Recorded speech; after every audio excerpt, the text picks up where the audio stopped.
কিয়ামতের কঠিন ময়দানে আকাশের সূর্যটা যখন মাথার কাছে চলে আসবে, এই জমিনটা যখন তামার জমিন হয়ে যাবে, সূর্যের প্রখর তাপে মাথার মগজগুলো যখন নাক কান দিয়ে টপ টপ করে বেয়ে বেয়ে পড়বে, কিয়ামতের সেই বিভীষিকাময় কঠিন ময়দানে যেন আল্লাহ তাআলা আজকের এই মাহফিলটাকে নাজাতের ওয়াসিলা বানিয়ে দেয়, আমরা পড়ি আমিন। তাহলে আসুন আমরা আজকে সরাসরি কোরআন থেকে কিছু কথা শুনি। আজকের এই সংক্ষিপ্ত সময়ে আমরা পবিত্র কোরআনের 49 নম্বর সূরা সূরাতুল হুজুরাত থেকে আপনাদের সাথে কিছু কথা শেয়ার করব ইনশাআল্লাহ। যে সূরাটাকে বলা হয় সামাজিক সূরা, কারণ এই সূরাতে আল্লাহ তাআলা আমাদেরকে সামাজিক রীতিনীতি শিখিয়েছেন, সোশ্যাল নর্মস শিখিয়েছেন, ম্যানার শিখিয়েছেন, সোশ্যাল অ্যাটিকিউড শিখিয়েছেন। কি করে আমরা একজন আরেকজনের সাথে আচার ব্যবহার করব, কি করে আমরা নিজেদেরকে ভালো মানুষ বানাতে পারি, কি করে আমরা আমাদের এই সমাজটাকে জান্নাতি সমাজ বানাতে পারি। এই ছোট্ট সূরার মাঝে একেবারে ক্রিস্টাল ক্লিয়ার করে কেমন যেন আমাদের চোখে আঙুল দেখিয়ে তিনি আমাদেরকে এটা জানিয়ে দিয়েছেন। সুবহানাল্লাহ পড়েন।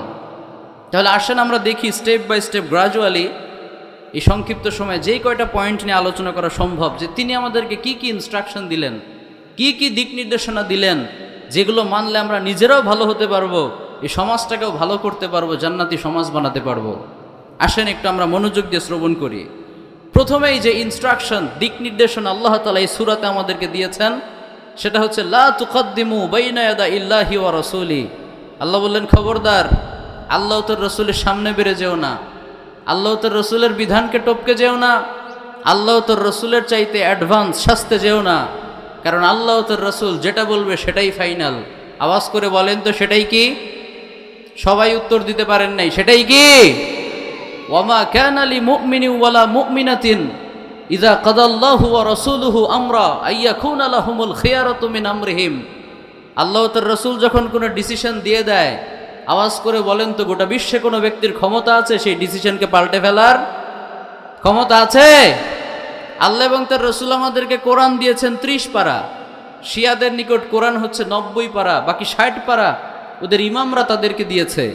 আমাদেরকে 60 পারা দেওয়া লাগবে না, 1 পারা দেওয়া লাগবে না, একটা সূরা দেওয়া লাগবে না, একটা আয়াতও যদি নতুন করে কাবা শরীফের ইমাম আমাদেরকে দেয়, আমরা সেটা মানব? একটু আগে জোহরের সালাত আদায় করেছেন, সেখানে ফরজের রাকাত ছিল 4। কত ছিল? একটু উত্তর করতে হবে, কত ছিল?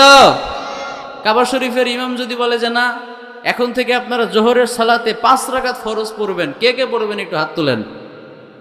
একটু বুঝে শুনে উত্তর দেওয়া লাগবে কিন্তু। 5 রাকাত, 1 রাকাত বেশি যদি আপনি পড়েন, সেখানে আপনার তেলাওয়াত বেশি হবে, রুকু বেশি হবে, 2টা সেজদা বেশি হবে। এবার কে কে পড়বেন হাত তুলেন। কেউ পড়বো না, কারণ আল্লাহ তার রসুল আমাদেরকে এটা দেয় নাই, ঠিক কিনা? আল্লাহ তার রসুলের শিক্ষার বাইরে কোনো কল্যাণ থাকতে পারে? আল্লাহ তার রসুলের শিক্ষা অনুযায়ী আপনি যদি টয়লেটে যান, সওয়াব আছে না নাই? কিন্তু আল্লাহ তার রসুলের শিক্ষার বাইরে যে আপনি যদি বাইতুল্লাহর হজও করে আসেন, আল্লাহর নিকট যাররা পরিমাণ মূল্য সেটার নাই। এজন্য আল্লাহ তার রসুলের শিক্ষার বাইরে যাওয়া যাবে না, আল্লাহ তার রসুলের শিক্ষার ভেতরেই থাকতে হবে। আপনি যদি তার বাইরে গিয়ে কিছু করেন, সওয়াব তো হবেই না, হবে গুনাহ। আওয়াজ করে উত্তর দিতে হবে, কি হবে? গুনাহ হবে। ইসলামিক শরিয়াতে এটাকে বলা হয় বিদআত। আর আল্লাহ রসুল বলেছেন, শাররুল উমুরি মুহদাসাতুহা, এই পৃথিবীতে সবচাইতে নিকৃষ্ট কাজের নাম হচ্ছে বিদআত। এটা চুরির চাইতেও নিকৃষ্ট, এটা জেনার চাইতেও নিকৃষ্ট। কারণ যে ব্যক্তি চুরি করে সে কয়েকজনের ক্ষতি করে, যে ব্যক্তি জেনা করে সে কয়েকজনের ক্ষতি করে, কিন্তু যে ব্যক্তি বিদআত করে সে কয়েকজনের ক্ষতি করে না, সে গোটা ইসলামের 12টা বাজিয়ে ছেড়ে দেয়। আবার যে ব্যক্তি চুরি করে সেটাকে অন্যায় মনে করে, যে ব্যক্তি জেনা করে সেটাকে অন্যায় মনে করে, কিন্তু যে ব্যক্তি বিদআত করে সেটাকে অন্যায় মনে করে না। ফলে সবাই ক্ষমা পেলেও তারা ক্ষমা পায় না। এজন্য বিদআতের সাথে আমাদের কোনো সম্পর্ক রাখা যাবে না, বিদআতের সাথে কোনো আপোষ করা যাবে না। সব সময় মাথায় রাখবেন, 2টা জিনিসের সাথে আমাদের কোনো আপোষ নাই। সব ক্ষেত্রে আমরা আপোষ করতে পারি, সব ক্ষেত্রে আমরা সেটেলমেন্টে আসতে পারি, কিন্তু 2টা ক্ষেত্রে আমরা কখনো ছাড় দিব না, কোনো আপোষ করব না। একটা হচ্ছে শিরক, আরেকটা হচ্ছে বিদআত। আওয়াজ করে বলেন, একটার নাম কি? শিরক, আরেকটার নাম বিদআত। শিরক এবং বিদআতের সাথে আমাদের কোনো আপোষ নাই। আল্লাহ তাআলা বলেছেন, ওয়াতাসিমু বিহাবলিল্লাহি জামিআ ওয়ালা তাফাররাকু, তোমরা ঐক্যবদ্ধভাবে আমার রজ্জুকে আঁকড়ে ধরো। ঐক্যবদ্ধ হতে আল্লাহ আমাদেরকে আদেশ করেছেন, অর্ডার করেছেন, কিন্তু আমাদের ঐক্য লাগবে। আমরা ঐক্যবদ্ধ জীবন চাই, কিন্তু এর মানে এই না যে আমাদেরকে রাম এবং বামদের সাথে ঐক্যবদ্ধ হতে হবে, ঠিক কি না? ঐক্যবদ্ধ আমরা সবাই হতে চাই, কিন্তু সেই ঐক্যটা অবশ্যই হতে হবে কোরআন এবং সুন্নাহর ভিত্তিতে। ঐক্য আমরা অবশ্যই চাই, কিন্তু সেই ঐক্যটা হবে সহিহ আকীদার ভিত্তিতে। ঐক্যের তৃষ্ণা আমাদের প্রত্যেকের ভেতরেই আছে, কিন্তু সেই তৃষ্ণা মেটানোর জন্য আমরা কখনোই নর্দমার পানি পান করতে পারি না। সেই ঐক্যের তৃষ্ণাকে পালন করার জন্য, মেটানোর জন্য আমাদেরকে অবশ্যই কোরআন এবং সুন্নাহর যে পরিষ্কার পানি, সেটাই আমাদেরকে পান করতে হবে। তাহলে আমরা এই ইনস্ট্রাকশন আজকে পেলাম, কোরআন এবং সুন্নাহর ক্ষেত্রে কাউকে কোনো ছাড় দেওয়া যাবে না, শিরক এবং বিদআতের সাথে কোনো আপোষ করা যাবে না। আল্লাহ রসুল সাল্লাল্লাহু আলাইহি ওয়াসাল্লাম প্রত্যেক জুমার খুতবায় সাহাবাদেরকে বিদআত থেকে তিনি তাদেরকে সতর্ক করতেন। তিনি বলতেন, ইয়াকুম ওয়া মুহদাসাতিল উমুর ফাইন্না কুল্লা বিদআতিন দালালা ওয়া কুল্লা দালালাতিন ফিন্নার। ও আমার সাহাবারা, তোমরা বিদআত থেকে নিজেদেরকে হেফাজত করো, কেননা এই বিদআত হচ্ছে গোমরাহি, আর গোমরাহির শেষ ঠিকানা হচ্ছে জাহান্নাম। পড়েন নাউযুবিল্লাহ। নাও দ্য ডিসিশন ইজ ইয়ার্স। সিদ্ধান্ত এবার আপনাকে নিতে হবে। আওয়াজ করে বলেন তো, আমরা কি জাহান্নামী হতে চাই না জান্নাতি হতে চাই? উত্তর যারা দেন নাই তারা মনে হতে চান না। আমরা জাহান্নামী হতে চাই না জান্নাতি হতে চাই? জান্নাতি যদি হতে চাই, তাহলে শিরক এবং বিদআতের সাথে কোনো সম্পর্ক রাখা যাবে না, বরং সুন্নত পালন করতে হবে। আপনি যদি সুন্নতের পাবন্দী হন, সুন্নতকে যদি মনে প্রাণে ধারণ করতে পারেন, তাহলে আপনি সাধারণ জান্নাতে না, স্বয়ং আল্লাহর রসুলের সাথে জান্নাতে থাকবেন। সুবহানাল্লাহ পড়েন। আল্লাহ রসুল বলেছেন, মান আহাব্বা সুন্নতি ফাকাদ আহাব্বানি ওয়া মান আহাব্বানি কানা মাই ফিল জান্নাহ। যে ব্যক্তি আমার সুন্নতকে ভালোবাসে সে আমাকেই ভালোবাসে, আর যে আমাকে ভালোবাসে সে আমি নবীর সাথে জান্নাতে থাকবে। আল্লাহু আকবার। তাহলে আমরা যদি জাহান্নামে না গিয়ে আল্লাহর নবীর সাথে জান্নাতে যেতে চাই, তাহলে আমাদের প্রথম করণীয় হচ্ছে আল্লাহ এবং তার রসুলের সামনে বেড়ে যাওয়া যাবে না। এটাই হলো আজকের প্রথম instruction. This is my first message to all of you today. আজকের প্রথম মেসেজ, প্রথম দিক নির্দেশনা, আল্লাহ এবং তার রসুলের সামনে বেড়ে যাওয়া যাবে না। আদেশটা করেছেন কে? একটু আওয়াজ করতে হবে, আদেশ করেছেন কে? 2 নম্বরে আল্লাহ আদেশ করেছেন ওয়াত্তাকুল্লাহ, মানে আল্লাহকে ভয় করো। সুবহানাল্লাহ পড়েন। আওয়াজ করে বলেন তো, আমরা ভয় করব কাকে? আপনারা কি শুনতেছেন? কথা বুঝতেছেন? আমরা ভয় করব কাকে? দুনিয়াতে যাদের সম্মান রয়েছে, আল্লাহ তাআলা যাদেরকে উঁচু পদে আসীন করেছেন, তাদেরকে আমরা সম্মান করব, রেসপেক্ট করব, কিন্তু তাদেরকে ভয় করা যাবে না। ভয় করব কাকে? কারণ আমরা ভালো করে জানি, মৃত্যুর ফয়সালা এই জমিনে হয় না, মৃত্যুর ফয়সালা হয় আসমানে। আর সেই ফয়সালা করেন একজন। আওয়াজ করে বলেন, তিনি কে? এই মানুষের কোনো ক্ষমতা নাই। আছে নাকি ভাই? ক্ষমতা আছে? ওয়া খুলিকাল ইনসানু দাঈফা। আল্লাহ তাআলা মানুষকে খুবই দুর্বল করে সৃষ্টি করেছেন। আমরা মানুষেরা এতটাই দুর্বল যে আমরা মশার কামড় থেকে বাঁচার জন্য মশারির মধ্যে লুকাই।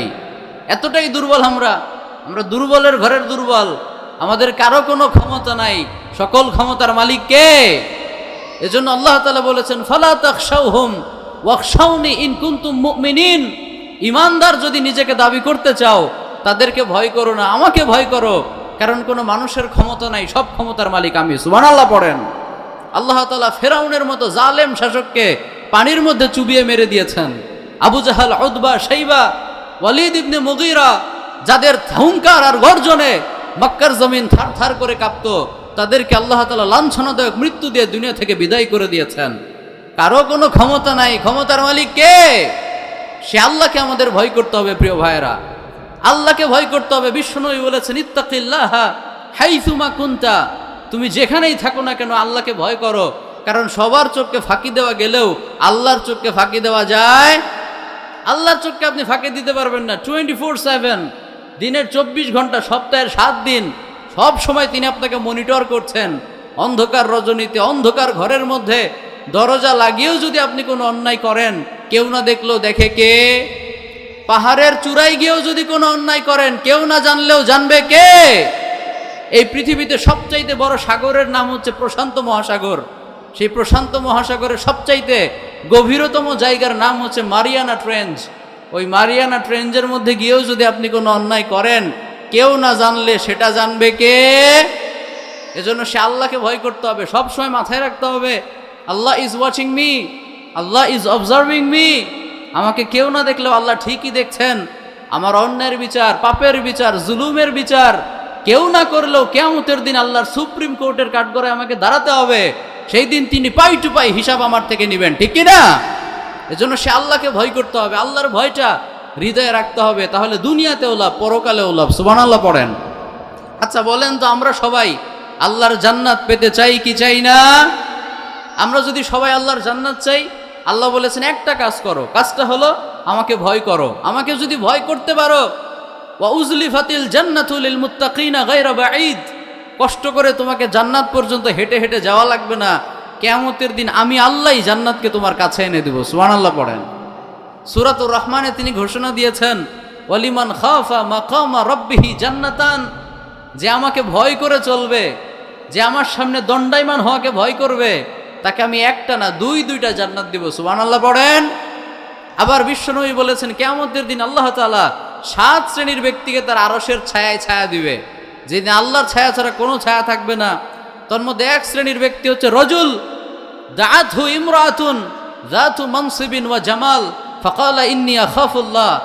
ওই মানুষকে আল্লাহ তাআলা সেদিন তার আরশের ছায়ায় ছায়া দিবে, যাকে কোনো সম্ভ্রান্ত ফ্যামিলির সুন্দরী নারী এসে খারাপ কাজের প্রপোজ করে, বলে আমার দিকে দেখো, আমি সুন্দরী, আমি অনন্যা, অপরূপা, প্রিয়ংবদা, সুহাসিনী, সুভাসিনী, সুকেশিনী, অসূর্যম পোষ্যা, মেঘ কালো কেশ আমার, কাজল কালো চুল, হরিণের মতো ডাগর ডাগর আমার দুটি চোখ, এদিকে তাকাও, এদিকে আসো, হাই চালাক, আসো একটু এনজয় করি। খারাপ কাজের প্রপোজ করে।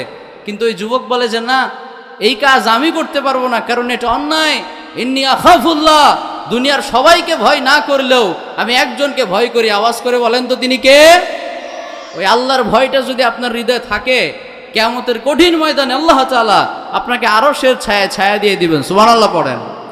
আবার আপনি সূরাতুত তালাকটা খুলে দেখবেন, আল্লাহ বলেছেন, ওয়া মাইয়াত্তাকিল্লাহা ইয়াজআল লাহু মিন আমরিহি ইউসরা।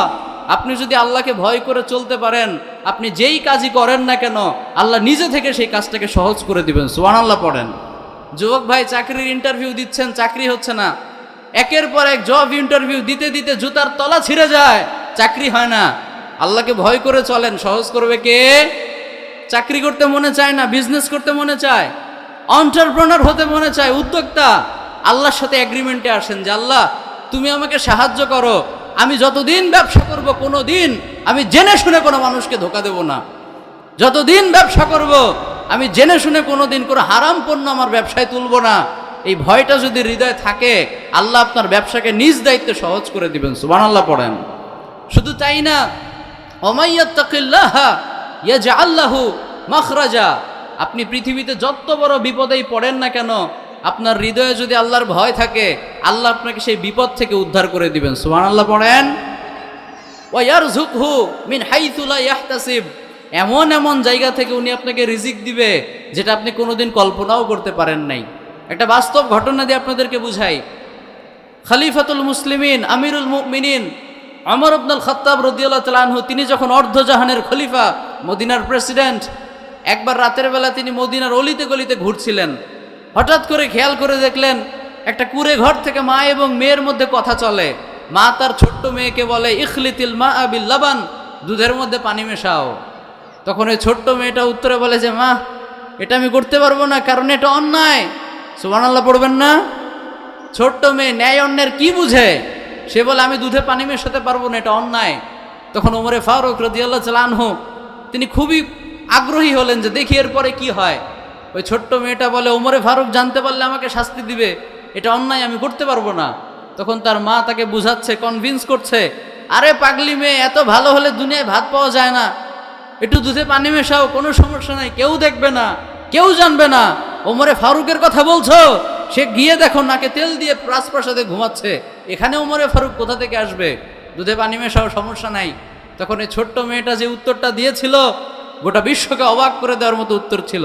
ওই ছোট্ট মেয়েটা উত্তর বলে, মা, ইন কানা ওমর লা ইয়ালাম ফা ইন্না ইলাহা ওমর ইয়ালাম। আমি ওমরের চোখকে হয়তো ফাঁকি দিতেও পারবো, কিন্তু আল্লাহর চোখকে ফাঁকি দিতে পারবো না। সুবহানাল্লাহ পড়বেন না? সবার শাস্তি থেকে আমি বাঁচতে পারবো, কিন্তু আল্লাহর সুপ্রিম কোর্টের কাঠগড়ায় আমাকে দাঁড়াতে হবে। সেই দিন তিনি অবশ্যই আমার বিচার করবেন। আল্লাহু আকবার। এই ছোট্ট মেয়েটার আল্লাহর এই ভয় দেখে ওমর ফারুক রাদিয়াল্লাহু তাআলা আনহু এত বেশি ইমপ্রেসড হয়ে গেলেন যে তিনি নিজে দাঁড়িয়ে থেকে তার ছেলের সাথে ওই মেয়ের বিয়ের ব্যবস্থা করে দিলেন। সুবহানাল্লাহ। দেখেন, আল্লাহর ভয়ে সামান্য একটা অন্যায়কে ত্যাগ করার কারণে যদি আল্লাহ তাআলা ওই ছোট্ট একটা মেয়েকে কুড়ে ঘর থেকে টেনে তুলে রাজপ্রাসাদে নিতে পারে, ওই মর্যাদাহীন বংশমর্যাদাহীন একটা মেয়েকে রাজ দরবারের পুত্রবধূ বানাতে পারে, তাহলে আমি আপনি যদি আল্লাহকে ভয় করে চলি, সেই আল্লাহ আমাদেরকেও দুনিয়া এবং আখেরাতে সম্মানিত করতে পারে কি পারে না? কারণ ওই আল্লাহ, যেই আল্লাহ তাকে কুড়ে ঘর থেকে রাজপ্রাসাদে নিয়েছে, ওই আল্লাহ আজও আছে না নাই? ওই আল্লাহর ক্ষমতা আজও আছে না নাই? এজন্য আল্লাহকে ভয় করে চলতে হবে। আল্লাহকে ভয় করে যদি আমরা চলি, কোনো লস নাই, আছে শুধু লাভ। প্রিয় ভাইয়েরা, আছে শুধু কি? এজন্য ওয়াত্তাকুল্লাহ, আজকে থেকে আমরা যেন আল্লাহকে ভয় করে চলতে পারি। আল্লাহ আমাদেরকে তৌফিক দান করুক। আমরা পড়ি আমিন। আর একটু জোরে পড়েন না আমিন। আমিন আবার মহিলারা জোরে বলে ফেলেন না। আমরা অনেক সময় জোরে বলতে বলি, তাই বলে কোনো মা এবং বোন আপনারা কিন্তু আবার ভুলেও আমিনটা জোরে বলবেন না, কারণ মেয়েদের কণ্ঠতেও পর্দা আছে না নেই? আমিন এটা ছেলেদের কাজ, তারা জোরে বলবে। সালাতের মধ্যে আমরা জোরে আমিন বলি, তাই বলে কি নারীরাও জোরে আমিন বলে না? তো কথায় কথায় একটা কথা মনে পড়ে গেল, বলবো নাকি? বলবো।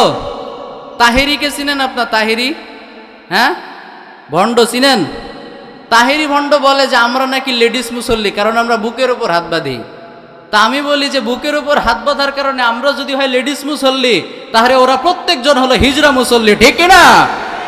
আমি যুক্তি দেই, প্রমাণ দেই। দেখেন, তাদের যুক্তি অনুযায়ী ছেলেরা নাভির নিচে হাত বাঁধবে আর মেয়েরা বাঁধবে বুকের ওপরে।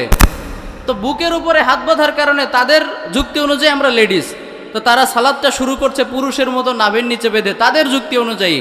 কিন্তু একটু পরে গিয়েই আবার আমাদের মেয়েদের মতো রাস্তা আমিন বলে কি বলে না? বলে কি বলে না? তো আমরা যদি শুধু একটা আমল করার কারণে লেডিস মুসল্লি হই, ওরা তো দুইটা আমল করছে। শুরু করছে ছেলের মতো, একটু পরে হয়ে যাচ্ছে মেয়ের মতো। মেয়েদের একটা সম্মান সমাজে আছে, ওরা তো মেয়েও না ছেলেও না, ওরা হলো হিজড়া, ঠিক কিনা বলেন? তার মানে বোঝা গেল যে যুক্তি দিয়ে, তর্ক দিয়ে, দলিল দিয়ে ওরা যখন পারে না, তখন গায়ের জোর খাটিয়ে ওরা আমাদের উপরে অ্যাটাকিংগুলো চালিয়ে দেয়। আল্লাহ তাদেরকে হেদায়েত দান করুক। আমরা পড়ি আমিন। আমি দোয়া করি ওই ভণ্ড যেন কখনো আমাদের শেখ আব্দুর রাজ্জাক বিন ইউসুফের সামনে না পড়ে যায়, আবদুল্লাহ ভাইয়ের সামনে না পড়ে যায়, ব্রাদার রাহুল ভাইয়ের সামনে না পড়ে যায়। একবার যদি পড়ে যায়, হয়তোবা উলঙ্গ হয়ে রাস্তা ছাড়া লাগতে পারে, যাওয়ার সময় কাপড়টাও নিতে পারবে না, ঠিক না? কারণ আহলে হাদিসদের সাথে তর্ক করতে গেলে, বাহাস করতে গেলে ওই গায়ের জোর দিয়ে করা যায় না, দলিল এবং কোরআন সুন্নাহর আয়াতের দরকার আছে না নাই? তাহলে আমরা একটু জোরে সোরে আমিন বলবো ইনশাআল্লাহ। 2 নম্বরে বলছিলাম আল্লাহকে ভয় করব, আমরা যেন আল্লাহকে ভয় করতে পারি। 3 নম্বরে আল্লাহ তাআলা বলেছেন ফাসলিহু, মানে তোমরা সেটেলমেন্ট করে দাও।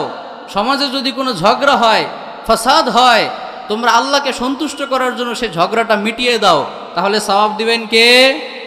আচ্ছা বলেন তো, আমাদের সমাজে ঝগড়া আছে না নাই? ঝগড়া নাই? দুইজনে যখন ঝগড়া লাগবে, আপনার পজিশনটা কি হবে? আল্লাহ বললেন ফাসলিহু, দাঁড়িয়ে দাঁড়িয়ে ঝগড়া করতে দেখো না, ঝগড়া করা দেখলে হাতে তালি দিও না, ঝগড়াটা আরো বেড়ে যাক এটা কামনা করো না, বরং আমাকে সন্তুষ্ট করার জন্য ঝগড়াটা মিটিয়ে দাও, আমি তোমাকে ভালোবাসবো। সুবহানাল্লাহ পড়েন। অনেক সময় দেখবেন যুবক ভাইদের কাছে একজন যদি এসে বলে, ভাই দোস্ত অমুক তো তোর সাথে ঝগড়া করতে চাই, তুই কি করবি? এখন কি আপনিও ঝগড়া করতে যাবেন? না। অনেক সময় এরকমও হয়, দুইজনে মুখে কথা কাটাকাটি চলে, পাশ থেকে একজন এসে বলে, কিরে হাত থাকতে মুখে কি লাগা? আরে আমি আসি তো লাগা, দলবলকে খবর দিচ্ছি, কোনো সমস্যা নাই। এরকম আছে না নাই? এরকম করা যাবে না। যতটুকু সম্ভব ঝগড়াকে মিনিমাইজ করার চেষ্টা করতে হবে, ঝগড়াকে মিটিয়ে দেওয়ার চেষ্টা করতে হবে। নতুন করে কোনো ঝগড়া লাগানো যাবে? আমাদের যিনি রোল মডেল বিশ্বনবী মুহাম্মদুর রাসূলুল্লাহ সাল্লাল্লাহু আলাইহি সাল্লাম, উনি কি তার 63 বছরের জিন্দেগিতে একটি বারের জন্য ঝগড়া লাগিয়েছেন? কথা বলতে হবে ভাইয়ারা, ঝগড়া লাগিয়েছেন? সব সময় তিনি চেষ্টা করতেন কি করে ঝগড়াকে মিনিমাইজ করা যায়, কি করে ঝগড়াকে মিটিয়ে দেওয়া যায়। আল্লাহ রসুল সাল্লাল্লাহু আলাইহি সাল্লামের একটা ছোট্ট ডায়লগের কথা সহিহ বুখারীতে এসেছে, বাবু কাউলিল ইমাম লি আসহাবিহি ইযহাবু বিনা নুসলিহ বাইনাহুম। এই চ্যাপ্টারের নাম হচ্ছে, আল্লাহ রসুলের কাছে কেউ এসে যখন বলতো, ইয়া রাসূলুল্লাহ অমুকে অমুকে ঝগড়া, অমুক এলাকায় ঝগড়া, আল্লাহ রসুল শুধু একটা কথা বলতেন, সেই কথাটা হচ্ছে ইযহাবু বিনা নুসলিহ বাইনাহুম। আরে ঝগড়া লেগেছে তো কি হয়েছে, আমি আছি তো, কত বড় ঝগড়া, আমাকে নিয়ে চলো, ইনশাআল্লাহ ওই ঝগড়া আমি মিটিয়ে দিব। সুবহানাল্লাহ পড়েন। মক্কা থেকে তিনি যখন মদিনায় হিজরত করলেন, মাইগ্রেট করে চলে আসলেন, আল্লাহ রসুলের দু চোখে কত স্বপ্ন, বুক ভরা আশা, এই মদিনা থেকে গোটা বিশ্বে আমি শান্তির পাইগামকে ছড়িয়ে দিব। কিন্তু এসে দেখে উনার মদিনাতেই ভেজাল। উনার মদিনাতেই কি? মদিনার আগে নাম ছিল ইয়াসরিব। ইয়াসরিব মানে হলো প্রতিশোধের শহর। প্রতিশোধ নেই না আমরা? তো ইয়াসরিব মানে হচ্ছে প্রতিশোধের শহর। আল্লাহ রসুল এসে বললেন, যেই শহরে আমি থাকবো ওই শহরের নাম প্রতিশোধের শহর? ইটস কোয়াইট ইম্পসিবল, এটা হতেই পারে না। আমি মদিনার নাম চেঞ্জ করে দিলাম, এই শহরের নাম চেঞ্জ করে দিলাম। আজকে থেকে এই শহরের নাম ইয়াসরিব না, প্রতিশোধের শহর না, এই শহরের নাম হচ্ছে তওবা কিংবা তৈবা, মানে পবিত্র শহর। সুবহানাল্লাহ পড়েন। দ্বিতীয় যে সমস্যাটা উনি ফেস করলেন সেটা হচ্ছে, উনি খেয়াল করে দেখলেন উনার মদিনার প্রধান দুই গোত্র আউস এবং খাজরাজ, এই দুই গোত্রের মাঝে তুমুল ঝগড়া। আর এই ঝগড়া 1 বছর না 2 বছর না, টানা 120 বছরের ঝগড়া। 120 বছরে বংশ পরম্পরায় এই ঝগড়া চলে আসছে, কেউ থামাতে পারে না। আল্লাহ রসুল মনে মনে ভাবলেন যে আমি যদি মদিনা থেকে গোটা বিশ্বে শান্তির পাইগামকে ছড়াতে চাই, আমার মদিনাকে আগে শান্তিময় করতে হবে। আর এটাকে শান্তিময় করতে চাইলে এই দুই গোত্রের ঝগড়া আমাকে আগে মিটাতে হবে। কি করে মিটানো যায়? উনি মনে মনে ক্যালকুলেশন করতে শুরু করলেন, ক্যালকুলেট করতে লাগলেন, প্ল্যান প্রোগ্রাম করলেন। সিরাতের গ্রন্থ সাক্ষী রয়েছে, ইতিহাস সাক্ষী রয়েছে, 120 বছরের মধ্যে যেই ঝগড়া কেউ থামাতে পারে নাই, আমার নবী মক্কা থেকে মদিনায় আসার 1 সপ্তাহের ব্যবধানে ওই 120 বছরের ঝগড়াকে মিটিয়ে দিয়েছেন। সুবহানাল্লাহ পড়েন। মাত্র 120 বছরের ঝগড়া 1 সপ্তাহের মধ্যে মিটিয়েছেন। আল্লাহ রসুলের এই ঘটনাগুলো পড়ে অনেক অমুসলিমরাও তার প্রশংসা করতে বাধ্য হয়েছে। সুবহানাল্লাহ পড়বেন না? জর্জ বার্নার্ড সে একজন অমুসলিম, তিনি বলেন, Muhammad must be called the saviour of humanity.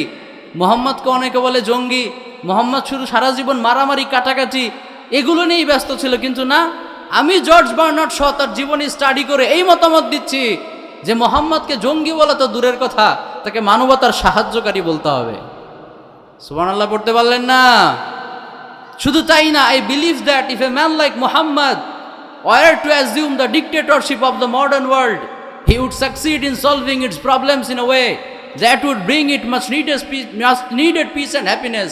আমি মনে প্রাণে বিশ্বাস করি, মুহাম্মাদের মতো একজন মানুষের হাতে যদি এই আধুনিক বিশ্বের দায়িত্ব তুলে দেওয়া হয়, গোটা বিশ্বের সব সমস্যার সমাধান করে বিশ্ববাসীর কাঙ্ক্ষিত সুখ এবং সমৃদ্ধি তিনি আবার ফিরে দিতে পারবেন। আল্লাহু আকবার। কারণ আমার নবী দুনিয়ার কারো খুশির জন্য কাজ করতেন না, করতেন কার খুশির জন্য? আপনি জানেন এই ঝগড়াটা মিটাতে গেলে আপনাকে একটা থাপ্পড় খাওয়া লাগতে পারে, একটা কিল ঘুষি আপনার পিঠেও পড়তে পারে। কিন্তু এত কিছু জানার পরেও আপনি যখন এটা ভাববেন যে না রে, এই দুইজনের ঝগড়া যদি আমি মিটাতে পারি, আমার আল্লাহ আমাকে সওয়াব দিবেন, আমাকে ভালোবাসবেন, তখন আপনি ঠিকই এগিয়ে যাবেন। ঠিক কি না? আল্লাহ রসুল সাল্লাল্লাহু আলাইহি ওয়াসাল্লাম দুনিয়ার কাউকে খুশি করতে এগুলো করতেন না। এজন্য আমরাও খেয়াল করে দেখেছি, ইলেকশনের আগে অনেকের দায়িত্বশীলতা বেড়ে যায়, এরকম আছে না নাই? এমপি পদে দাঁড়ানোর পর অনেকে কৃষকের সাথে গিয়ে ধান কাটে, অনেকে বাজার করে দেয়, অনেকের খোঁজ খবর নাই, এরকম নাই? তা আপনি যে কৃষকের সাথে গিয়ে ধান কাটছেন, গত 10 বছরে কয়বার ধান কাটছেন সেই ভিডিও আমাদের সামনে উপস্থাপন করেন। ঠিক না? আপনি যে বাজার করে দিচ্ছেন, কয়জন মানুষকে গত 10 বছরে বাজার করে দিয়েছেন সেটা আগে দেখান। আপনি এখন নমিনেশন পাওয়ার পরে এত ভদ্রতা দেখান, এত ভালো সাজেন, আপনি যতই মুখে বলেন আমি জনগণের জন্য কাজ করছি, জনগণ ভালো করেই বুঝতে পারে যেগুলো ভণ্ডামি ছাড়া আর কিছু হতে পারে না। ঠিক না? এজন্য ভালো হয়ে যান, ভালো হতে টাকা লাগে না, সময় থাকতে ভালো হয়ে যান, ভালো কাজ করেন, জনগণ আপনাকে এমনি আপনাকে নেতা বানিয়ে দিবে। ঠিক কিনা বলেন? আমার নবী সাল্লাল্লাহু আলাইহি ওয়াসাল্লাম এই ভালো কাজগুলো করতেন, তাকে দেখলেই বোঝা যেত হ্যাঁ উনি আমাদের আসল নেতা। He is the true leader, he is the charismatic leader. উনিই তো আমাদের আসল নেতা, উনার নেতৃত্বই আমাদের দরকার। এজন্য আজকে থেকে যাদের নেতা হওয়ার ইচ্ছা, আল্লাহকে খুশি করার জন্য ঝগড়া মিটান, সমাজের ভালো ভালো কাজ করেন, ইনশাআল্লাহ নেতৃত্বের চেয়ার আল্লাহ আপনাকে এমনি দিয়ে দিবেন। সুবহানাল্লাহ পড়েন। তাহলে 3 নম্বরে আমরা জানলাম আজকে থেকে ঝগড়া মিটাবো, আওয়াজ করে বলি ইনশাআল্লাহ।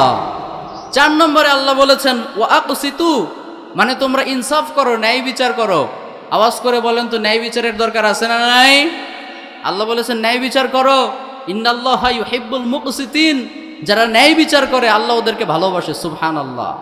আওয়াজ করে বলেন, আমাদের সমাজে আজকে ন্যায় বিচার আছে? হ্যাঁ, উত্তর নাই। আমাদের সমাজে ন্যায় বিচার আছে? নিজের ছেলের দেখবেন 7 খুন মাফ, আর অন্যের ছেলের আমরা তিলকেও তাল বানিয়ে ছেড়ে দিই, এরকম আছে না নাই?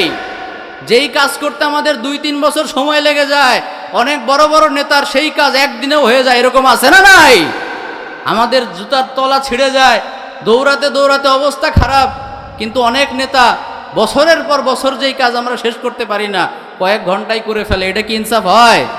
আমরা যেন ইনসাফটা কায়েম করতে পারি। আল্লাহ আমাদেরকে কবুল করুক। আমরা সবাই পড়ি আমিন। আমাদের বিশ্বনবী মুহাম্মদুর রাসূলুল্লাহ সাল্লাল্লাহু আলাইহি সাল্লাম তিনি হাতে কলমে দেখিয়ে গিয়েছেন কি করে ইনসাফ করতে হয়। একটা মজার ঘটনা আপনাদেরকে শোনাই, হাদিসের ঘটনা। দেখেন উনি কি করে ইনসাফ করতেন। মদিনায় বানু মাখজুমিয়া গোত্রের এক ইহুদি নারী একবার চুরিতে ধরা পড়ল। আল্লাহ রসুল বললেন, হাত কেটে দাও, কারণ ওয়াসারিকু ওয়াসারিকাতু ফাকতাউ আইদিয়াহুমা, চোর এবং চুন্নি যদি চুরিতে ধরা পড়ে হাত কেটে দিতে হবে। বিধানটা কার? একটু উত্তর করেন না, শেষের দিক। বিধানটা কার? আল্লাহ রসুল বললেন হাত কেটে দাও। সাহাবীরা সবাই টেনশনে পড়ে গেল, কারণ যেই মেয়েটা চুরিতে ধরা পড়েছে সে সাধারণ ঘরের মেয়ে না, ভেরি প্রেস্টিজিয়াস অ্যান্ড ডিগনিফাইড ফ্যামিলির মেয়ে, সম্ভ্রান্ত ফ্যামিলির মেয়ে। এই মেয়ের যদি হাত কেটে দেওয়া হয় গোটা মদিনায় যুদ্ধ লেগে যেতে পারে। তার মানে এখান থেকে আমরা আরেকটা জিনিস বুঝলাম যে এই মহিলাটা অভাবের চোর না, চোর হলো স্বভাবের। আমাদের সমাজে কিন্তু 2 ধরনের চোর, একটা অভাবের আরেকটা স্বভাবের। অভাবের তাড়নায় যারা মুরগি চুরি করে, ডিম চুরি করে, লাউ চুরি করে, ওদেরকে ক্ষমা করলেও করা যায়। কিন্তু যারা স্বভাবের চোর, যারা এক একটা কলমের খোঁচা মেরে দেশের কোটি কোটি টাকা বিদেশে পাচার করে দেয়, আল্লাহর আইনে ওদের কোনো ছাড় নাই, ঠিক না? ওদের কোনো ছাড় নাই, ওদেরকে অবশ্যই আইনের আওতায় আনতে হবে। তো ওই মেয়েটাকে আল্লাহ রসুল ছাড় দিলেন না, হাত কেটে দিতে বললেন। সাহাবীরা সবাই মিলে সেদিন ওসামা রাদিয়াল্লাহু তাআলা আনহুকে বললেন, ওসামা, আল্লাহ রসুল তোমাকে অনেক ভালোবাসে, যাও না, গিয়ে দেখো না অন্য কোনো পেনাল্টি দিয়ে ছেড়ে দেওয়া যায় কিনা। আল্লাহ রসুলের কাছে ওসামা রাদিয়াল্লাহু তাআলা আনহু গিয়ে যেই নয় নারীর জন্য সুপারিশ করতে আরম্ভ করলো, আল্লাহ রসুলের চেহারাটা আগুনের গোলার মতো লাল হয়ে গেল। আল্লাহ রসুল রেগে মেগে গর্জন দিয়ে বললেন, ওসামা, হাউ ডেয়ার ইউ, এত বড় স্পর্ধা তুই পেলি কোথায়? লাউ আন্না ফাতিমাতা বিনতা মুহাম্মাদিন সারাকাত লাকাতা মুহাম্মাদুন ইয়াদাহা। বানু মাখজুমিয়া গোত্রের এই ইহুদি নারীর জন্য আজকে তোরা আমার কাছে সুপারিশ করছিস। আজকে যদি আমার কলিজার টুকরা, নয়নের পুতুলি, আদরের দুলালি ফাতেমাও চুরিতে ধরা পড়তো, আমি নবী কোনো কথা ছাড়াই এক কোপে তার হাতটা কেটে দিতাম। পড়েন আল্লাহু আকবার। কারণ আল্লাহর আইনে সবাই সমান। আল্লাহর আইনে কোনো কম্প্রোমাইজ চলে না, কোনো পার্সিয়ালিটি চলে না, কোনো ছাড় চলে না। আল্লাহর দরবারে সবাই সমান। আওয়াজ করে বলেন ঠিক কিনা?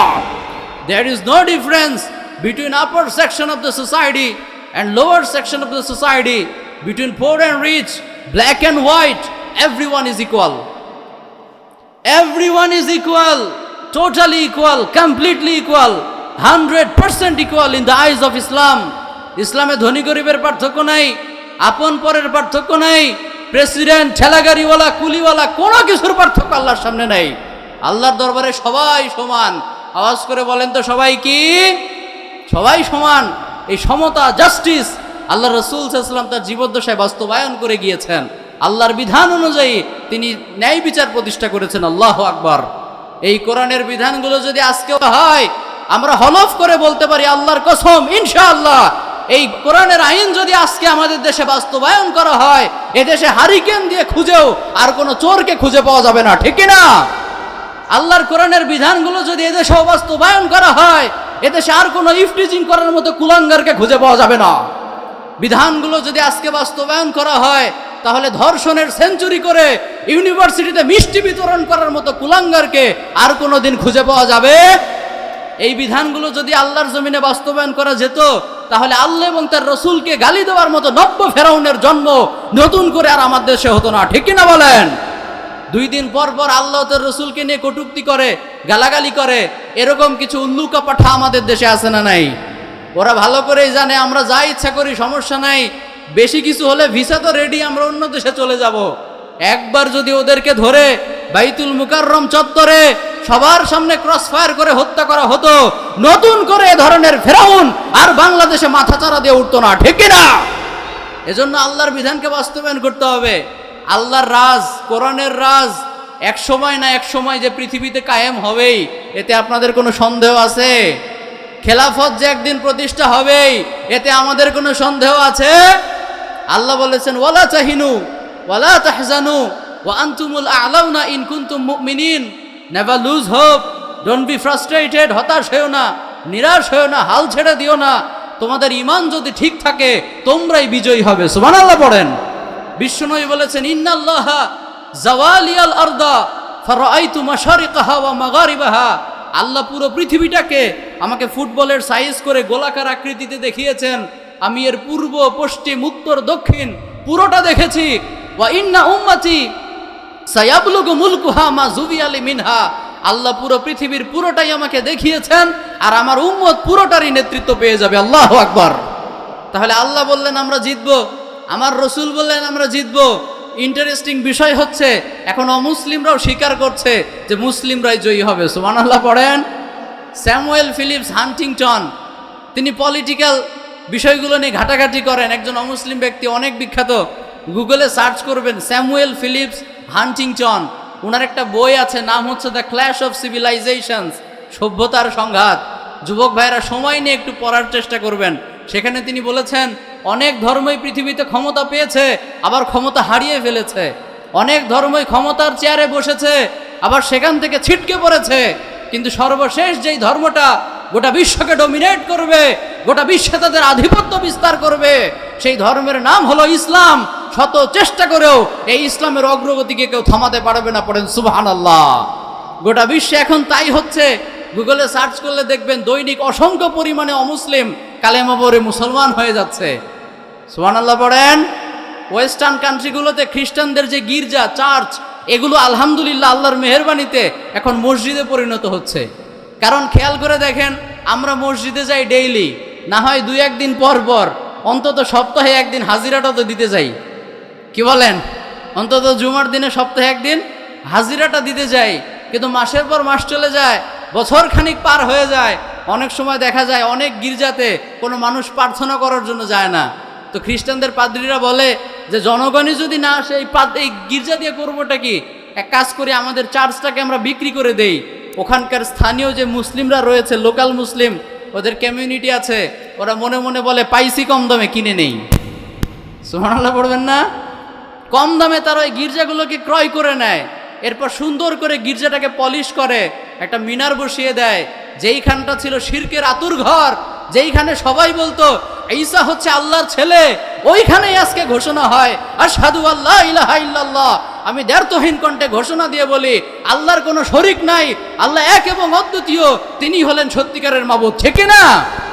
যেইখান ছিল শিরকের আতুর ঘর, সারাদিন শিরকি কর্মকাণ্ড হতো, ওইখানে আল্লাহর মেহেরবানিতে এখন কোরআনের ধ্বনি উচ্চারিত হয়, আল্লাহর একত্ববাদের ধ্বনি উচ্চারিত হয়। আবার এই যে দেখেন আজকের এই মাহফিলটা অ্যারেঞ্জ করেছে যুবক ভাইয়েরা। করেছে কারা? ইয়াংস্টাররা করেছে। এক সময়কার যুবক ছেলেপেলেগুলো যাত্রাপালার আয়োজন করত, গানের কনসার্টের আয়োজন করত, ঠিক কিনা বলেন? কিন্তু আল্লাহর মেহেরবানিতে সময় পাল্টে গিয়েছে। ও তিলকাল আইয়ামু নুদাবিলুহা বাইনান নাস। এই মানুষের চাকাকে আল্লাহ আমাদের মাঝে ঘুরায়। একদিন সময় ছিল ওদের, এখন সময় ইসলামের। এই যুবক ছেলেপেলেগুলো এখন কনসার্টের আয়োজন না করে এখন কোরআনের মাহফিল আয়োজন করছে। আলহামদুলিল্লাহ পড়েন। আজকে খেয়াল করে দেখেন, কনসার্টগুলো ফাঁকা পড়ে থাকে, বিপিএল স্টেডিয়ামগুলো ফাঁকা পড়ে থাকে, কিন্তু আমাদের প্রিয় শেখ আব্দুর রাজ্জাক বিন ইউসুফ হাফিজাহুল্লাহ, আমাদের প্রিয় শেখ আব্দুল্লাহ বিন আব্দুর রাজ্জাক ভাই, আমাদের ব্রাদার রাহুল ভাই, আমাদের মুজাফফর বিন মুহসিন ওস্তাদজি, তাদের মাহফিলগুলোতে কোরআনের ময়দানে জায়গা দেওয়া যায় না। ঠিক না? ওগুলো ফাঁকা পড়ে থাকে, আর এগুলোতে চাপাচাপি হয়, ধাক্কাধাক্কি হয়, জায়গা দেওয়া যায় না। তো আল্লাহ যে কোরআনের এই জয় জয়কার দেখাচ্ছে, আলহামদুলিল্লাহ পড়েন। কোরআনের রাজ কায়েম হবেই। আমরা যেন নিজেরাই কোরআনটা পড়ি, বুঝি এবং কোরআনটাকে রাষ্ট্রীয়ভাবে কায়েম করার চেষ্টা করি। আল্লাহ কবুল করুক, আমরা পড়ি আমিন। তাহলে বিশ্বনবী তার এই 63 বছরের জীবদ্দশায় আমাদেরকে ইনসাফ করা শিখিয়েছেন, তার সাহাবারা আমাদেরকে ইনসাফ করা শিখিয়েছেন। ওমরে ফারুক রাদিয়াল্লাহু তাআলা আনহু, তিনি কত ইনসাফকারী, ন্যায় বিচার পরায়ণ শাসক ছিলেন। দেখেন, উনি যখন অর্ধজাহানের খলিফা, উনি যখন মদিনার প্রেসিডেন্ট, তখন প্রত্যেক রাতের বেলা মদিনার অলিতে গলিতে ঘুরে বেড়াতেন, ঘুরে ঘুরে খোঁজ খবর নিতেন কার কি সমস্যা। যেই লোকের আর্থিক সমস্যা থাকতো, পরের দিন বাইতুল মাল থেকে তাকে আর্থিকভাবে তিনি সহযোগিতা করে দিতেন। আল্লাহু আকবার। যার খাবারের সংকট থাকতো, ওমরে ফারুক নিজে পিঠে বহন করে ওই মানুষের বাড়িতে খাবার পৌঁছে দিয়ে আসতো। আল্লাহু আকবার। কারণ তারা জানতেন, তিনি ভালো করে জানতেন যে তার এলাকায় যদি একটা মানুষও অভুক্ত থাকে, এটার জন্য আল্লাহর সুপ্রিম কোর্টের কাঠগড়ায় আল্লাহকে দাঁড়াতে হবে, তাকে ন্যায় বিচার করতে হবে, নিজে রাজপ্রাসাদে ঘুমাবে আর জনগণ না খেয়ে মরবে। এই রকম বেইনসাফি শিক্ষা আমাদের রাসূল আমাদেরকে দেয় নাই, ঠিক কিনা? তিনি ইনসাফ করতেন। আবার দেখেন, মদিনা থেকে জেরুজালেম একবার তিনি যাবেন, অনেক দূরের পথ। তিনি তার এক কৃতদাসকে সাথে নিয়ে যাচ্ছিলেন। যাওয়ার সময় তিনি তার কৃতদাসকে বলেন, শোনো, আমরা যে এখন মদিনা থেকে জেরুজালেমে যাচ্ছি, অনেক দূরের পথ, একটা কাজ করা যাক, আসো আমরা নিজেদের মাঝে আমাদের সুখ এবং দুঃখকে ভাগাভাগি করে নিই। সুবহানাল্লাহ। আসো নিজেদের মাঝে সুখ দুঃখগুলোকে একটু ভাগাভাগি করি। সেটা কিভাবে? অনেক দূরের পথ, পুরো রাস্তা যদি তুমি আমাকে টেনে নিয়ে যাও, তোমার অনেক কষ্ট হবে। এক কাজ করা যাক, আমি ওমরে ফারুক একবার উটের পিঠে চড়বো, তুমি রশি ধরে টানবে, আর একবার তুমি উটের পিঠে চড়বে, আমি ওমরে ফারুক তোমার রশি ধরে টানবো। সুবহানাল্লাহ। কারণ উনি কৃতদাস হলেও উনিও তো মানুষ, রক্তে মাংসে গড়া মানুষ, কষ্ট প্রত্যেকেরই আছে না নাই? তারা ন্যায় বিচার করতেন। দেখেন, কৃতদাসের সাথে এই পরিমাণ ন্যায় বিচার করতেন। আর আজকে আমরা কোম্পানির মালিক হয়ে বেতনভুক্ত কর্মচারীর সাথে আমরা খারাপ ব্যবহার করি, এরকম নাই? খবরদার, আমরা যেন না করি, আমরা যেন ন্যায় বিচার প্রতিষ্ঠা করতে পারি। আল্লাহ তৌফিক দান করুক। আমরা পড়ি আমিন। 5 নম্বরে আল্লাহ বলেছেন, ইন্নামাল মুমিনুনা ইখওয়া, মুমিনরা সবাই ভাই ভাই। বলেন তো আমরা সবাই কি? আমরা সবাই কি? আমার মায়ের পেটের ভাই যদি কাফের হয় আর অন্য দেশের এক ভাই যদি কালেমা পড়ে মুসলমান হয়ে যায়, ওই ভাই আমার বেশি আপন আমার মায়ের পেটের ভাইয়ের চাইতেও। সে আমার বড় ভাই, ঠিক কিনা? সে আমার বড় ভাই। আল্লাহ বলেছেন, ইন্নামাল মুমিনুনা ইখওয়া, মুমিনরা সবাই ভাই ভাই। সাহাবীরা দেখেন একে অপরকে কি পরিমাণ ভাই ভাই মনে করতেন। আব্দুর রহমান ইবনে আউফ যখন আল্লাহর জন্য হিজরত করে মক্কা থেকে মদিনায় আসলেন, খালি হাতে রিক্ত হস্তে চলে আসলেন। সাদ ইবনে আবি ওয়াক্কাস বলে, ভাই তোমাকে তো আল্লাহ অনেক কিছুই দিয়েছিল, কিন্তু আল্লাহর সন্তুষ্টির জন্য তুমি সব কিছু ফেলে খালি হাতে চলে এসেছো। এক কাজ করা যাক, আমাকে আল্লাহ অনেক সম্পদ দিয়েছেন, আমি মদিনার অনেক বড় বিজনেস ম্যাগনেট, তুমি যদি অনুমতি দাও আমি আমার সম্পদের অর্ধেকটা তোমায় দিয়ে দিব। সুবহানাল্লাহ। আল্লাহ আমাকে 2 জন স্ত্রী দান করেছেন, তুমি খেয়াল করে দেখো, গিয়ে দেখো কোনটাকে তোমার ভালো লাগে। সেও যদি তোমাকে পছন্দ করে, প্রয়োজনে আমি তাকে ডিভোর্স দিয়ে দিব, ইদ্যত পালন শেষে তুমি তাকে বিয়ে করে নিও। সুবহানাল্লাহ। তাহলে দেখেন সাহাবীদের মধ্যে আমাদের পার্থক্য কত বেশি। তারা এমন সাহাবী ছিলেন, তারা নিজেদেরকে এত বেশি ভাই ভাই মনে করতেন যে নিজের সম্পদের অর্ধেকটা আরেকজনকে দিতে রাজি ছিলেন। আর আমরা আজকে এমন ভাই ভাই যে এক ভাই আরেক ভাইয়ের সম্পদ মেরে খাওয়ার ধান্দায় থাকে, ঠিক কিনা? ওয়ালাইকুম আসসালাম। তারা এমন ভাই ছিলেন যারা আরেক ভাইয়ের খুশির জন্য, আরেক ভাইয়ের কল্যাণার্থে নিজের স্ত্রীকে পর্যন্ত ডিভোর্স দিতে রাজি ছিলেন, স্যাক্রিফাইস করতে রাজি ছিলেন। আর আজকে খেয়াল করে দেখেন আমাদের সমাজ, এক ভাই আরেক ভাইয়ের বউরে নিয়ে পালায় যায়। আছে না নাই? কত বেশি পার্থক্য দেখেন। খবরদার, ইন্নামাল মুমিনুনা ইখওয়া, আমরা মুমিনরা সবাই ভাই ভাই। যেই পড়েছে আশহাদু আল্লা ইলাহা ইল্লাল্লাহ ওয়া আন্না মুহাম্মাদুর রাসূলুল্লাহ, সে আমার ভাই, সে আমার মায়ের পেটের ভাইয়ের চেয়েও কাছের ভাই, ঠিক কিনা বলেন? এজন্য ইন্নামাল মুমিনুনা ইখওয়ার শিক্ষা হচ্ছে আমরা সবাই ভাই। 5-6 নম্বরে আল্লাহ বললেন, ওয়া আকসিতু, আল্লাহ বলেছেন লা ইয়াসখার কওমুম মিন কওম, খবরদার তোমরা একে অপরকে নিয়ে ঠাট্টা করো না। আমাদের সমাজে ঠাট্টা আছে না নাই? আপনারা মনে কথা শুনতেছেন না, শেষ করে দিই। কি করব, শেষ করে দিব? আর একটু শুনবেন? আব্দুল্লাহ ভাই তো অনেক ভালো ভালো কথা শোনাবেন, আমি একটু ছেটা ভাড়া কিছু কথা আপনাদেরকে বলতেছি, একটু মনোযোগ দিয়ে শুনেন, ইনশাল্লাহ লাভ হবে। আল্লাহ বলেছেন 6 নম্বরে, লা ইয়াসখার কওমুম মিন কওম, খবরদার একে অন্যকে নিয়ে ঠাট্টা করো না। আওয়াজ করে বলেন তো আমাদের সমাজে ঠাট্টা আছে না নাই? একটা লোক যদি দেখতে কালো হয়, আমরা বলি তুই কালুর ঘরের কালু। দেখতে একটু চিকন, আমরা বলি তুই চিকনার ঘরের চিকনা। সুতা কিরমি, এরকম আছে না নাই? আবার যদি দেখেন কেউ একটু আর্থিকভাবে সমস্যাগ্রস্ত হয়, আমরা হলে বলি তুই রোহিঙ্গার ঘরের রোহিঙ্গা, বলে না? খবরদার, আমরা যেন কাউকে নিয়ে ঠাট্টা না করি, কারো আকৃতি, কারো প্রকৃতি, কারো গঠন নিয়ে আমরা যেন ঠাট্টা না করি। কারণ আমরা নিজের ইচ্ছায় এরকম হই নাই, আমাদেরকে এরকমভাবে সৃষ্টি করেছেন কে? যে কালো সে কি নিজের ইচ্ছায় কালো? যে মোটা সে কি নিজের ইচ্ছায় মোটা? হুয়াল্লাযী ইউসাব্বিরুকুম ফিল আরহামি কাইফা ইয়াশা, মায়ের পেটে থাকতেই আমরা কে কেমন হব, আমাদের আকৃতি প্রকৃতি গঠন সব কিছু ঠিক করে দিয়েছেন কে? এজন্য কাউকে নিয়ে ঠাট্টা করার অর্থ হচ্ছে, কোনো সৃষ্টিকে নিয়ে ঠাট্টা করার অর্থ হচ্ছে স্বয়ং আল্লাহকে নিয়ে ঠাট্টা করা। কারণ আমরা কেউ নিজের ইচ্ছা এরকম হই নাই, আমাদেরকে এরকম বানিয়েছেন কে? এজন্য আমরা যেন কখনোই কাউকে নিয়ে ঠাট্টা না করি। মনে থাকবে তো ইনশাআল্লাহ? আপনি এটা সব সময় খেয়াল রাখবেন যে আপনি এমন অনেক কিছু পারেন যেটা আরেকজন পারে না, এটা যেমন ঠিক, তেমনি সেও তো এমন অনেক কিছু পারে যেটা আপনি করতে পারেন না, এটাও তো আবার ঠিক। কি বলেন? ব্লেড দিয়ে নখ কাটা যায়, তাই বলে কি গাছ কাটা যায়? আপনারা কি কোনোদিন ব্লেড দিয়ে গাছ কাটতে পারবেন? ব্লেড দিয়ে নখ কাটা যায়, গাছ কাটা যায় না।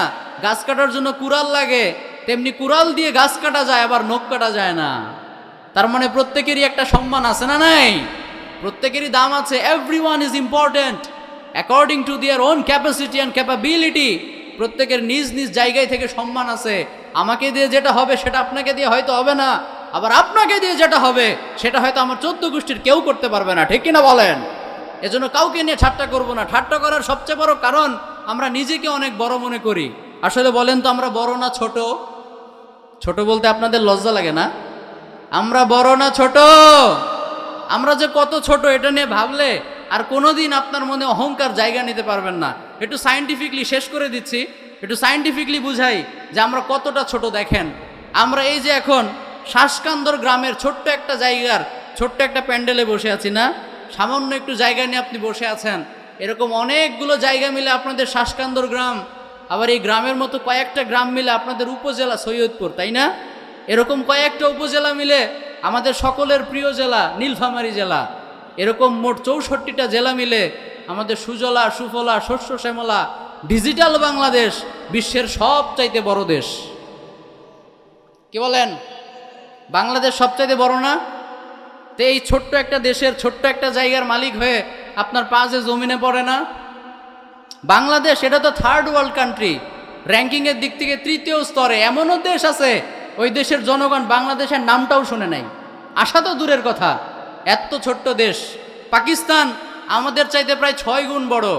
পার্শ্ববর্তী দেশ ইন্ডিয়া, প্রতিবেশী রাষ্ট্র, সে আমাদের চাইতে প্রায় 23 গুণ বড়। সৌদি আরব আমাদের চাইতে প্রায় 147 গুণ বড়। বিশ্বে একটা দেশ আছে রাশিয়া, আমাদের চাইতে প্রায় 200 গুণ বড়। এরকম প্রায় 195টা দেশ মিলে, প্রায় 195টা দেশ মিলে আমাদের এই পুরো পৃথিবীর মাত্র 30 ভাগ। মাত্র কত ভাগ? উত্তর নাই। মাত্র কত ভাগ? মাত্র 30 ভাগ, অনলি 30%। বাকি 70 ভাগ 70% শুধু পানি আর পানি, পানি আর পানি। ওগুলো নিয়ে আমাদের জানাশোনাই নাই। এই 70 এবং 30 পুরো 100 মিলে আমাদের এই বসুন্ধরা, আমাদের এই পৃথিবী। তার মানে মনে হচ্ছে সৌরজগতের সবচেয়ে বড় গ্রহ মনে হয় পৃথিবী, নাকি? হ্যাঁ, জুপিটার নামে একটা গ্রহ আছে, ওইটা আমাদের পৃথিবীর চাইতে 11 গুণ বড়। কত গুণ? যে সূর্যের আলোটায় প্রত্যেকদিন সকালবেলা আমাদের এই পৃথিবীটা আলোকিত হয়, সে সূর্যটা আমাদের এই পৃথিবীর চাইতে 13 লক্ষ গুণ বড়। তার মানে 13 লক্ষটা পৃথিবী ওই সূর্যের মধ্যে রাখার জায়গা আছে না নাই? তার মানে কি বলেন তো, ওই সূর্যই সবচেয়ে বড় নাকি? হ্যাঁ, আরো উপরে যান, আরো বড় পাবেন। সূর্যের পর আমাদের সবচেয়ে কাছের যেই তারা, সেটার নাম হচ্ছে প্রক্সিমা সেন্ট্রাই। এরকম অনেক আছে, আলফা সেন্ট্রাই এ, আলফা সেন্ট্রাই বি, ব্যাটেল জিওস নামে একটা তারা পাওয়া যায়, এটা ক্যারিনা নামে একটা তারা পাওয়া যায়। যেই সূর্যটা আমাদের পৃথিবীর চাইতে 13 লক্ষ গুণ বড়, মহাবিশ্বে এমনও তারাও আছে যেটা সূর্যের চাইতে কয়েক হাজার কোটি গুণ বড়। আল্লাহু আকবার! কয়েক হাজার কোটি গুণ বড়। তার মানে কি ওইটাই সবচেয়ে বড় নাকি ভাই? না, ওগুলোকেও খেয়ে ফেলতে পারে এমনও বড় বড় তারা মহাবিশ্বে আছে না নাই? এরকম অযুত লক্ষ নিযুত কোটি তারা মিলে আমাদের গ্যালাক্সি। শেষ করে দিচ্ছি, একটু কোঅপারেট করেন। অযুত লক্ষ নিযুত কোটি তারা মিলে আমাদের গ্যালাক্সি। আমাদের গ্যালাক্সির নাম কি? হ্যাঁ যুবক ভাইরা, গ্যালাক্সির নাম কি? উত্তর নাই। কোরআন হাদিসও পড়ো না, বিজ্ঞানও পড়ো না, তাহলে করলাটা কি বলো? আমাদের গ্যালাক্সির নাম হচ্ছে মিল্কি ওয়ে।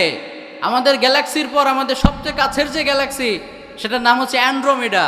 এরকম হাজার হাজার কোটি কোটি গ্যালাক্সি মিলে আমাদের প্রথম আকাশের মহাশূন্য। প্রথম আকাশ না, প্রথম আকাশ আরো অনেক উপরে, যেখানে কিয়ামত পর্যন্ত নাসার বিজ্ঞানীরা পৌঁছতে পারবে।